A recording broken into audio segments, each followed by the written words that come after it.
కంబు వియాల వారి విందు ఓహో నాకే ముందు వివాహ భోజనంబు వింతైన వంట కంబు వియాల వారి విందు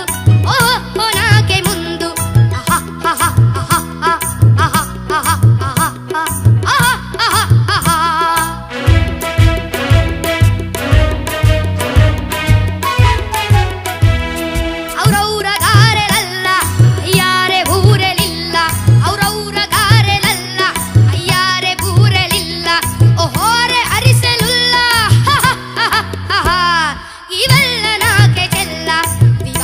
భోజనంబు వింతైన వంట కంబు వియాల వారి